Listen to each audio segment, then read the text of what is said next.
지난 주일 저녁 예배 때 우리가 체험 합창단 우리 초청해서 같이 예배를 드렸는데 참 특별한 어떤 저는 생각을 했습니다. 그거 뭐냐면 우리 노숙자들 중심으로 찬양단을 합창단을 만들어서 이렇게 또 다른 곳 가서 순회 공연까지 한다고 하는 것은 사실 노숙자들에 대해서 잘 모르시는 분들은 그럴 수 있겠거니라고 생각하겠지만 조금 노숙자들의 어떤 뭐랄까요 그 삶의 모습이나 그들의 생각, 가치관 뭐 이런 것들을 생각하면은 이게 도저히 불가능한 것이라는 걸 여러분 아실 겁니다.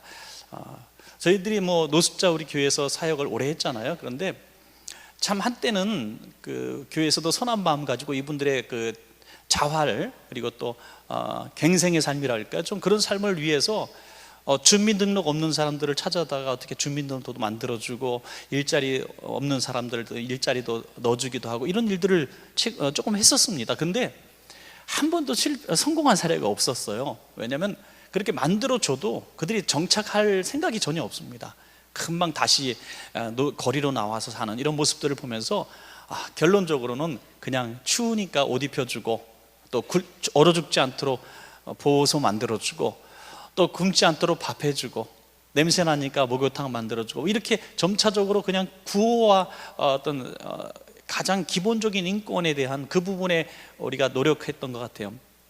그런데 이렇게 합창단이 되어가지고 노래를 부르고 또 이렇게 자활의 의지를 갖게 만든다는 건 사실 우리가 이중현 집사님이라든지 섬기시는 분들의 눈물과 기도가 어느 정도였던지 저는 좀 짐작이 좀 되더라고요. 그래서 참 칭찬받아 마땅하다고 생각을 합니다. 저는 이렇게 새로운 일, 과거에 내가 살아왔던 습성을 버리고 그 편안한 삶을 버리고 뭔가 구속된 듯한 어떤 삶을 그리고 좀 더 나아진 삶을 살기 위해서 몸부림치는 일이라고 하는 것이 얼마나 힘든 일일까 하는 것들을 생각해 보게 됩니다. 사실 우리 젊은 청년들이 군에 갔을 때 2년의 세월이 사실은 훈련도 어렵고 뭐 뭐든지 다 어렵겠지만 제일 어려운 것은 하고 싶은 대로 또 가고 싶은 대로 먹고 싶은 대로 마음껏 못 먹는다는 그 구속이거든요. 그것이 정말 견딜 수 없는 어떤 고통이 되기도 하는 것이죠. 그 구속받는다는 거. 그래서 우리가 새로운 내가 전에 살았던 삶의 방식을 탈피하고 새로운 삶을 한번 시도해 본다는 것은 대단히 힘든 일입니다. 누가 삶이 저보다 훨씬 나아 보인다 할지라도 한번 바꿔봅시다 해서 바꿔보면 역시 나름대로 훨씬 더 어렵다는 것을 느낄 거예요. 해왔던 삶이 그래도 훨씬 익숙하다는 것이죠. 여러분, 우리가 그림을 그릴 때 잘못 그렸다 싶으면은 도화지 버리고 새로 시작하는 게 낫겠죠. 뭐 어떻게 만들어 보려고 하면 안 됩니다. 또 글을 쓸 때도 뭔가 좀 잘못됐다 싶으면 원고지를 버려버리고 첫 글자부터 다시 쓰는 것이 훨씬 빠르다는 거 여러분 아실 겁니다. 어떻게 만들어 보려고 그러면 작품이 나오지 않습니다. 그런데 문제는 그림을 그릴 때 도화지 버리고 또 뭐 원고지 버리고 또 다시 시작하면 되는데 인생은 그럴 수 없다는 게 문제죠. 그래서 실패한 인생들, 큰 실수를 한 인생들, 정말 돌이킬 수 없는 정말 끔찍한 잘못을 저지른 순간에 우리는 내 인생은 끝났구나 하고 포기해버리면서 한마디 말을 하죠. 다음 생애에서는, 있을 수 없는 얘기를 하죠. 다음 생애에서는 내가 다시 시작하리라. 다음 생에는 나 같은 남자 만나지 마라. 뭐 이러면서 드라마상에서 이렇게 하죠. 어쨌든 이제는 내 인생을 내가 어떻게 다시 시작할 자신이 없는 거죠. 그래서 이 세상에는 많은 종교들이 있지만은 이 종교들이 이 힘을 주지 못하는 것을 보게 돼요, 여러분. 이슬람교 같은 경우도 모든 거 알라의 뜻이다. 받아들여라 그러죠.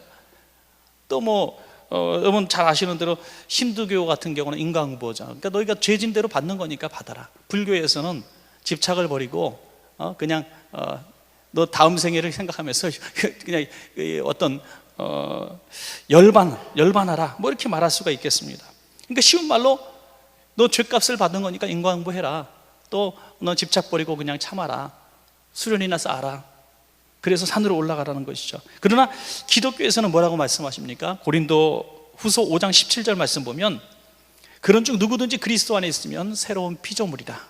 이전 것은 지나갔으니 보라 새 것이 되었도다. 그러니까 새 것을 주시는 분이 주님이시라는 거죠.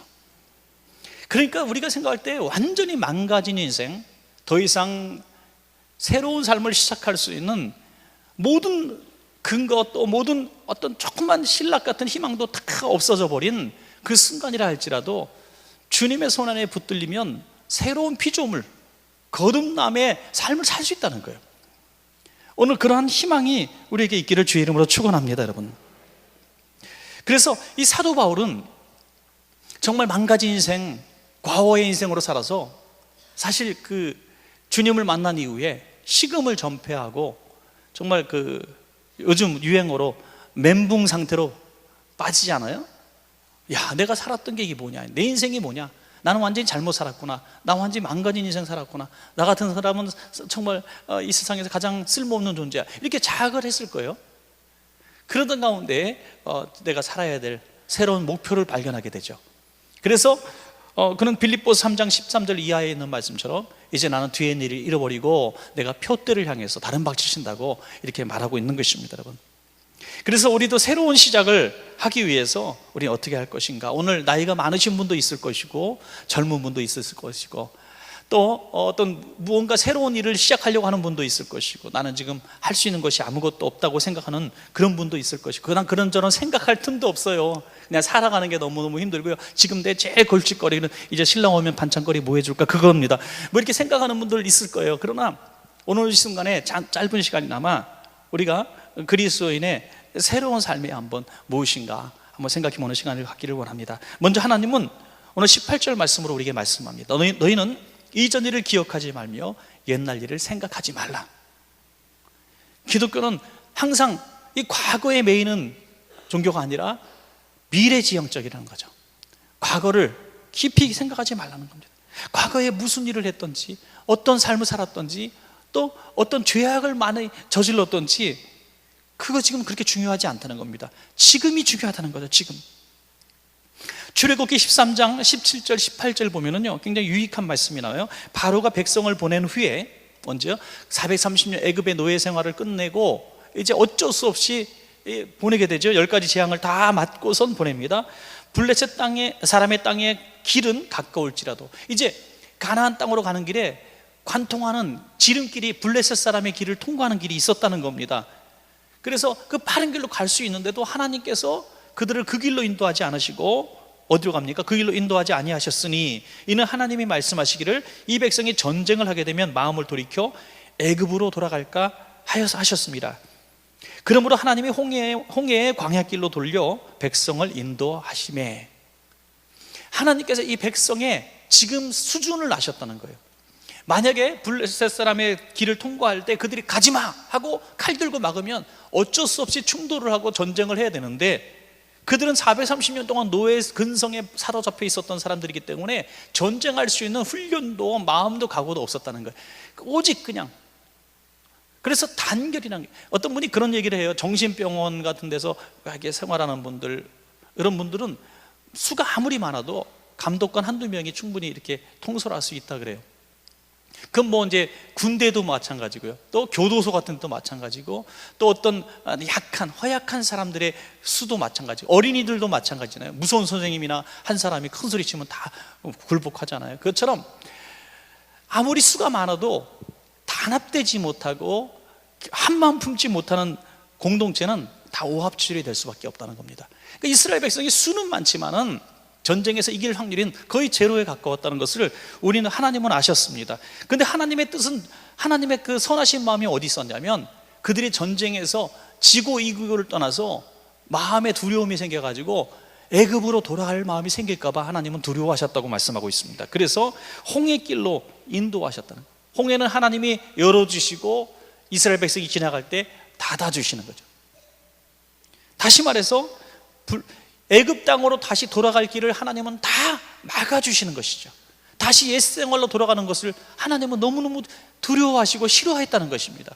여러분, 이것은 오늘 우리들에게도 마찬가지입니다. 우리가 틈만 나면 옛생활 찾고, 틈만 나면 옛 추억 찾고, 주님 몰랐을 때의 그 방탕하던 시절을 그리워한다면은 하나님은 그 길을 다 막아주실 것입니다. 우리가 물질을 가지고 방탕하게 썼다면 물질을 사용할 수 있고 방탕하게 살 수 있었던 그 물질들을 하나님은 취해 가실 수도 있는 거예요.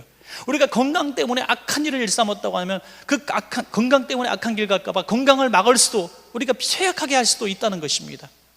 여러분, 하나님이 원하시는 것은 건강이나 물질이나 명예나 승진이 이게 아니라 옛생활로 돌아갈 것을 하나님은 굉장히 싫어하신다는 겁니다. 오늘 사랑하는 여러분, 주님 만난 이후의 삶, 오늘 변화된 삶, 그것을 꼭 지키시고 조금이라도 옛생활, 하나님 몰랐을 때의 생활을 흠모하거나 돌아가는 일을 절대로 범하지 마시기를 주의 이름으로 축원합니다. 그 돌아가는 그 모든 길들을 하나님은 다 막아주실 거예요. 다 막으실 거예요. 누가복음 9장 62절에 보니 예수께서 이르시되 손에 쟁기를 잡고 뒤를 돌아보는 자는 하나님의 나라에 합당치 아니하니라. 여러분, 쟁기를 잡고 손을 뒤로 돌아보는 자가 어떻게 하나님 나라에 합당하겠습니까? 잠언 26장 16절의 말씀은 조금 성경 말씀인데요, 이런 얘기가 있어요. 우리가 하는 말 있잖아요. 야, 개가 먹던 거 토한다. 그 얘기가 잠언에 나와요. 개가 그 토한 것을 도로 먹는 것 같이 미련한 자는 그 미련한 것을 거듭 행하느니라. 계속해서 행한다는 거예요. 혈기, 또 분노, 또 죄악들, 습관적인 어떤 집착들, 또 중독성 있는 것들, 그것들 자꾸 돌아갈 때 하나님 그것을 너무너무 싫어하신다는 것입니다. 주님 만나고 주님 변화되었습니다. 하나님, 나는 이제 성품이 바뀌었습니다. 하나님, 나는 미래가 바뀌었습니다 하고 여전히 세상으로 또 돌아가서, 집으로 돌아가서, 사회 속으로 돌아가서는 예전에 그 성품, 그 사고 그대로 가지고 있기를 우리는 너무나 즐거워한다는 거예요. 그 깨트리는 방법은 뭐가 있겠어요? 내가 살았던 그 집터를 하나님은 무너버려 깨트리실 거예요. 애굽으로 돌아가는 길을 다 차단하실 것입니다. 그러니까 그 모든 것들이 장애물이 되게 하지 마시고 변화된 삶에 하나님의 영광을 위한 도구로 쓰시는 여러분 되시기를 바랍니다. 또한 그 다음의 문제는 이제는 믿음으로 기대하라. 19절에 보라, 내가 새 일을 행하리니 이제 나타낼 것이라. 과거에는 내가 행했던 일들이지만 이제는 주님의 행하실 일들을 기대하는 것이 그리스도인의 삶이다 하는 것이죠. 여러분, 19절 말씀, 보라, 내가 새 일을 행하리니 이제 나타낼 것이라. 너희가 그것을 알지 못하겠느냐? 반드시 내가 광야의 길을 사막의 강을 내리니.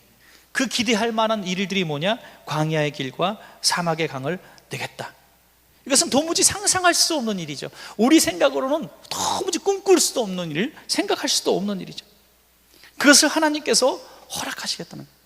여러분, 인간들도요, 굉장히 불굴의 의지가 있는 사람은 대단한 일들 하더라고요. 이번에 보니까 그 3년 전에 보스턴 마라톤 대회 때 엄청난 폭발이 있었잖아요. 테러가 있었는데 그 테러 때 정확한 기사를 제가 잘 보지 않았습니다만 3명 정도 되는 것 같아요. 그때 부상 입었던, 완주하지 못했던 사람 부상 입어서 3사람, 그것도 또 한 명의 주목받는 한 여인은 다리를 둘 다 이런데 그 보조장치, 정말 철제 다리를 달고 어떤 분은 휠체어에 앉아서 이 완주를 금년에 한 거예요. 2013년이니까 3년 전. 여러분, 그래서 그 기사 내용 중에 제가 이렇게 많이 봤더니 제일 감동적인 기사 어떤 그 헤드라인이 있더라고요. 뭐라고 썼냐면 악몽을 다시 악몽을 감동으로, 이렇게 쓴 글이 있더라고요. 3년 전에 그 악몽의 순간을 저주하고 원망하고 미워하며 술만 먹고 고래고래 소리 지르면서, 그 고래고래 소리 지르니까 그 사람을 술고래라 그러는 거거든요. 하여튼 죄송합니다. 하여튼 그래가지고 그렇게 인생을 낭비하는 사람들이 얼마든지 있을 수 있는데 3년 후에 다시 마라톤을 뛰는 그들의 모습을 보면서 야, 정말 대단하구나, 정말 의지가 보통이 아니구나 하는 생각을 하게 됩니다. 여러분, 감히 상상할 수도 없고 꿈꿀 수도 없는 그 끔찍한 순간들을 다시 이기고 나가는 그들을 바라보면서 우리가 존경할 필요가 있습니다. 이사야서 43장 20절 이하에 보니까 이런 말씀이 있어요. 왜 하나님이 우리를 그렇게 하셨을까? 장차 들짐승 곧 승냥이와 타조도 나를 존경할 것은 내가 광야의 물을 사막의 강들을 내어 내 백성 내가 택한 자에게 마시게 할 것임이라. 이 백성은 내가 나를 위하여 지었나니 나를 찬송하게 하려 함이니라. 오늘 그 말씀이 있습니다. 여러분, 그러면 하나님께서 왜 옛생활을 청산케 하시고 하나님의 계획에 동참하게 하시고 내가 과거로 돌아갈 길을 다 하나님이 다 막아주시고 앞으로 살아갈 새로운 길, 상상할 수 없던 길, 광야와 사막에 강을 내고 길을 내시는 일들을 하시는 이유가 무엇인가 하는 것이죠. 그것이 바로 내 백성 내가 택한 자에게 복 주시기 위함이다 이거죠. 여러분, 그래서 우리가 과거는 잊어버리고 이제 이후에 주실 복도를 바라보는 것이 우리가 복 받는 비결인 줄로 믿으시기 바랍니다. 그럼 우리 한번 생각을 단단히 잡아야 되는 거예요. 하나님이 나에게 복 주시기 위해서 열어놓은 미래의 길들을 꿈을 꾸고 바라보는 것입니다. 내 생각으로는 도무지 불가능한 일, 사막에 강을 내고 길을 내는, 광야의 길을 내는, 이게 불가능한 일이죠. 아사 캔들러의 이야기는 너무나 유명한 얘기입니다. 그는 알코올 중독자였어요. 아무리 해도 해결될 수 없는 알코올 중독자였습니다. 그러나 그 아내가 당신 그러면 죽는다고, 나같이 교회 가자고 해서 교회로 인도해서 신앙을 갖게 되는데 그가 아주 독실한 믿음을 갖게 되었습니다. 그래서 항상 선포했죠. 나는 주님의 이름으로 알코올 중독에서 해방되었다. 믿음으로 막 선포했더니 정말 알코올 중독에서 해방되게 된 거예요. 너무나 기쁜 마음으로 아주 조그마한 생활비에서도 소득의 10의 1제를 드고, 그 인간적인 폐인의 생활을 오랫동안 살았기 때문에 좀 가진 것이 아무것도 없었지만 그 어려운 삶 가운데서도 하나님 앞에 이렇게 믿음으로 신앙생활 할 때에, 그때 단돈 그때는 꽤 큰 돈이었겠지만은 $2,300를 투자해서 조그만 회사 하나를, 다 망해가는 회사를 아주 영세 기업을 인수하게 되는데, 그 인수한 그 회사가 오늘 전 세계적으로도 가장 위대한 기업, 어떻게 제국이라고 불리는 기업이 된 코카콜라가 됩니다. 여러분, 코카콜라. 여러분, 우리는 그분들이 그 이후에는 아내와 함께 이 사업보다도 계속 전 세계 다니면서 선교 여행을 하는 선교 사업을 했다고 합니다. 여러분, 이것이 새 일이 아니고 어떤 일이 새 일이겠습니까? 여러분, 보라, 내가 새 일을 행하리니 이제 나타낼 것이다. 왜 그것을 너희가 모르느냐? 여러분, 지금까지 할 수 있었던 일들의 틀 안에 갇혀 있지 말고, 내가 할 수 있는 일들이 그것밖에 없다고 말씀하지 말고, 우리 한번 큰 꿈을 가지고, 하나님, 내가 새로운 삶을 살겠습니다. 새 일을 행하시는 하나님, 나에게 새 일을 보여주시고 길을 열어주시고 강을 내어주시길 원합니다. 한번 기도해 보는 게 어떨까요, 여러분? 우리 자녀가 여러분들, 우리 자녀가 있는데, 우리 자녀가 학교에서 돌아와서, 또는 20몇 살 다 큰 청년이 되었는데도, 엄마, 나는요 희망이 없어요. 나는요 꿈이 없어요. 나는요 너무 현실적인 사람인 것 같아요. 내 희망은요 하루 세끼 밥 안 굶고 사는 거예요. 이런 식으로 말을 한다면 여러분 속에서 용광로가 될 거예요. 용가리가 되는 거예요. 순식간에 입에서 불이 나가죠. 네. 해놈의 자식아, 아빠는 나이 들어서 그렇고 엄마는 나이 들어서 그렇지만 너는 20살, 이제 10몇 살인데 네가 꿈이 그렇게 없어도 되겠느냐 하고 막 큰 소리 칠 거 아니에요? 근데 한번 돌이켜보고 생각해 보십시오. 우리 20대, 우리 10대 때 우리는 꿈이 있었습니까? 우리도 그렇게 큰 꿈은 없었다는 거예요. 그때 여전히 우리도 고등학교 걱정했고 대학 갈 걱정했고 직장 걱정했다는 거죠. 돌이켜보면 똑같아요. 지금 이만큼 살아와서 뒤를 들어보니까 그때 꿈을 안 가졌던 것이 너무나 속상하고, 그때 그 꿈을 도전하지 못했던 게 너무 속상한 거예요. 그때, 지금은 70대였는데 그때 내가 30대부터 이런 얘기를 했어요. 야, 나이가 30이라는데 뭐 새로운 일을 시작할 수 있겠는가?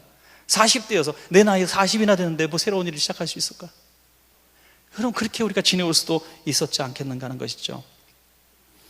여러분, 이 백성은 내가 나를 위하여 지었나니 나를 찬송하게 하렴이라. 이게 우리의 인생의 목적이 되어야 될 줄로 믿습니다. 여러분, 우리 인생의, 우리 삶이 악기가 되어가지고 주님을 찬송하는 삶을 살기를 주님은 원하셨기 때문에 이렇게 우리를 과거의 생활에서 끌어내셔서 하나님이 원하시는 길로 인도해 주시고 과거로 가는 길을 다 막아주시고 세계를 열어주시는 하나님이시라는 것입니다. 여러분, 저번에 아이언사이드 목사님에 대해서 잠깐 말씀을 드렸죠. 불가지론자와 논쟁했던 이야기를 한번 말씀드린 적이 있는데, 그분의 이야기 중에 또 어떤 이야기가 있냐면, 달라스 신학교가 있어요. 굉장히 유명한 신학교인데, 이 신학교가 1900년대 초반에 빚 때문에 폐교될 위기에 처했다고 합니다. 그때 셰퍼 박사님인데, 설립자가 셰퍼 박사님하고 아이언사이드 목사님하고 같이 학장실 문을 잠그고 통성으로 기도하고 있었습니다. 막 기도할 때 해리 아이언사이드 박사님이 이렇게 기도를 했대요. 주님께는 모든 것이 있지 않습니까? 산도 주님의 것이고 언덕도 모든 가축들도 주님의 것이 아니겠습니까? 주님, 그 많은 가축 중에 조금 보내주셔가지고 그걸 팔아가지고 학교의 빚을 좀 갚게 해주십시오. 이렇게 구체적으로 기도했대요, 여러분.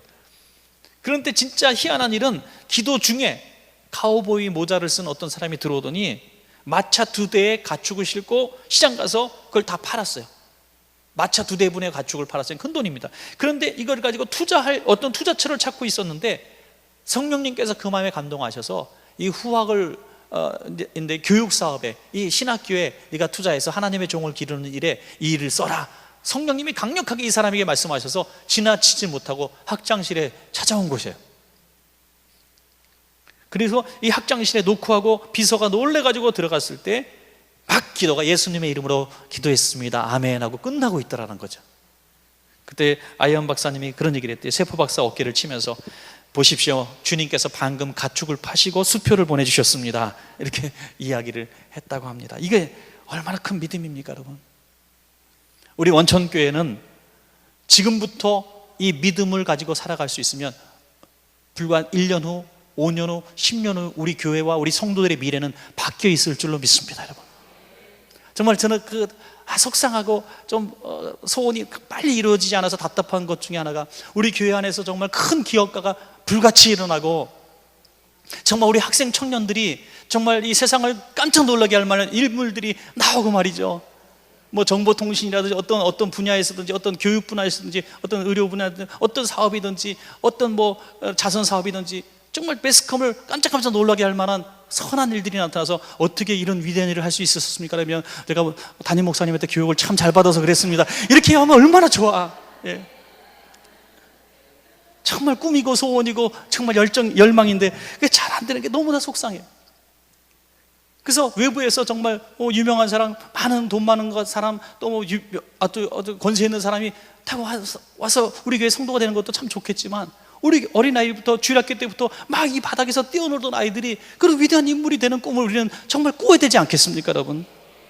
그래서 우리는 지금부터 바뀌어야 되는 거예요. 할 수 없다, 하면 안 된다, 이런 생각을 절대로 하면 안 되는 겁니다. 여러분, 우리가 살아오는 이 오늘의 삶은요 77%가 우리는 부정적인 생각과 부정적인 삶에 익숙하게 있다는 거예요. 100%가 있다면 77%는 무조건 부정적인, 여러분 이거 할까요 말까요 하면 70%는 생각하지 않고 안 해야 돼요, 이렇게 생각한다는 거죠. 이게 부정적인 거예요, 무조건. 희한하죠?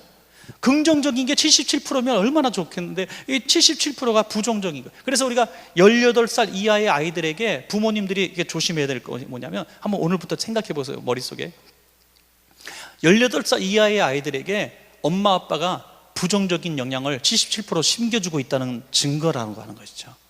그리고 부정적인 단어를 몇 번 썼는가 18년 동안 계산해 보니까 14만 8천 번을 썼어요. 14만 8천 번. 너는 안 돼, 너 그렇게 하면은 저 아저씨처럼 돼, 이런 거 있잖아요. 그거를 14만 8천 번 정도 얘기한대요.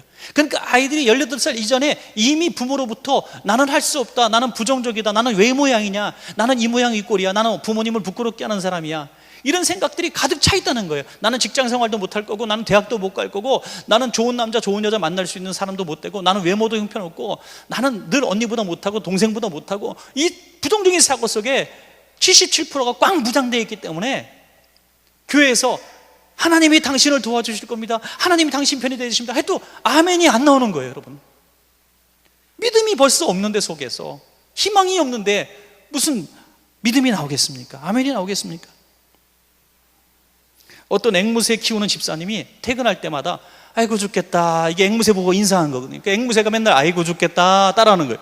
그게 너무나 속상한 거예요. 그래서 장로님이 앵무새 기른다 그러니까 장로님 댁 앵무새한테 갖다 주면 좀 생각이 바뀔 것 같아서 거기 한 달 동안 이제 견학을 보낸 거예요. 그랬더니 앵무새가 딱 가자마자 그 앵무새 보자 반가워가지고 아이고 죽겠다 그랬더니 이 장로님 앵무새가 네 믿음대로 될지어다 그랬다는 거예요. 여러분, 늘 주인이 쓰던 말을 앵무새들이 쓰고 있었다는 거예요. 우리 원천교회 성도님들의 믿음의 현주소, 이 언어의 현주소는 어떤지 모르겠어요. 어떤 문제를 가지고 어떤 상황이 나왔을 때, 어떤 교회에 큰 중요한 행사들이 있을 때, 어떤 꿈들을 하나님께서 우리 삶에 주셨을 때 우리 원천교회 성도님들은 어떤지 모르겠어요. 아이고 죽겠다, 할 수 없다, 그거 좀 나중에 생각 좀 해보고요, 이게 아니라 하나님이 원하시면, 하나님이 하시면, 하나님이 계획하신 일이라면 될 줄로 믿습니다. 주님 나를 사용해 주십시오, 우리 교회를 사용해 주십시오, 이런 믿음이 나와야 될 줄로 믿습니다. 그러면 되는 것이죠. 그것이 하나님의 뜻이고 하나님의 계획이고 하나님이 우리 믿음 가지고 역사하시는 그런 이유인 것입니다. 여러분, 사랑하신 여러분, 마지막 한 가지 말씀을 드리고 오늘 기도 제목을 삼기를 원하는데요. 워렌 버핏 너무나 유명한 사람이잖아요. 워렌 버핏이 어떤 사람들에게 준 조언이 저는 굉장히 마음에 와닿아서 간직하고 있어요. 뭐냐면 많은 그 후배들이 어떻게 하면은 당신처럼 성공할 수 있는 사람이 될 수 있습니까? 목표를 이루는 사람이 될 수 있습니까? 했을 때 20가지를 적어보라고 그랬어요. 당신 인생의 목표 20가지를 적어보라고. 그 20가지를 막 생각해. 여러분 한번 생각해 보세요. 여러분들이 지금 그 앞에 서 있는 사람이라 생각하고 20가지를 막 적었어요. 딱 갖고 왔어요. 그랬더니 다시 묻습니다. 그 안에 5가지만 다시 골라라. 5가지만. 그러니까 5가지를 우선순위로 딱 골랐어요. 그랬더니 이런 얘기를 합니다. 그 5가지에 집중하십시오. 그러면 당신들은 성공할 수 있습니다. 그랬어요. 그랬더니 다시 질문합니다. 그러면 5가지 이룬 다음에 그 다음에 15가지 중에서 또 5가지 뽑아서 하면 되겠군요. 그랬더니 아닙니다. 틀렸습니다. 5가지 외에 15가지는 버리십시오. 잊어버리십시오. 당신의 목표라는 생각조차 하지 마십시오. 당신에게 이 목표는 없는 겁니다. 라고 얘기했어요. 무슨 말입니까?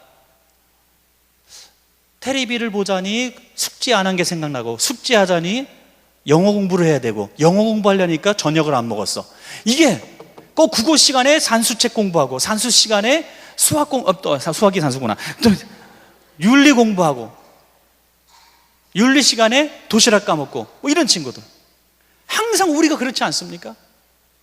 선교합시다 그러면 선교할 돈으로 다른 생각을, 또 구제합시다, 구제할 돈을 더 급한 게 있고, 또 뭐 교육합시다, 주일학교 교육합시다, 주일학교 교육보다도 어떤 다른 염려. 그러니까 항상 우리는요, 어떤 일에 딱 집중하지 못하고 그것보다 더 중요한 일들이 주변에 있다는 것을 자꾸 염두에 둔다는 거예요.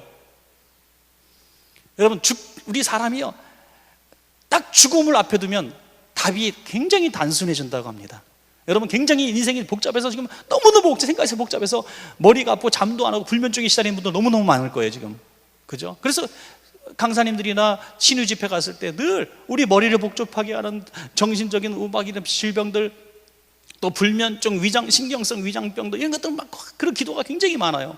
근데 저는 그걸 여러분의 일순간에 다 없앨 수 있어요. 저는 대단한 능력을 가진 사람인데, 일순간에 여러분들 그 모든 불면증, 걱정, 염려, 불안, 근심 싹 없앨 수 있어요. 오늘 밤에 저와 함께 천국 가는 거예요. 그러면 오늘 아무 걱정 없어져. 예. 무슨 말이냐면, 사람이 오늘 죽는다고 생각하면, 내 삶이 12시간밖에 남지 않았다고 생각하면, 내 삶이 6개월밖에 남지 않았다고 생각하면 삶이 단순해진다는 거예요. 정말 소중한 게 무엇인지 1, 2, 3, 4, 5 딱 나온다는 거예요. 정말 우리는 겪지 않았지만 죽음에 임박한 질병을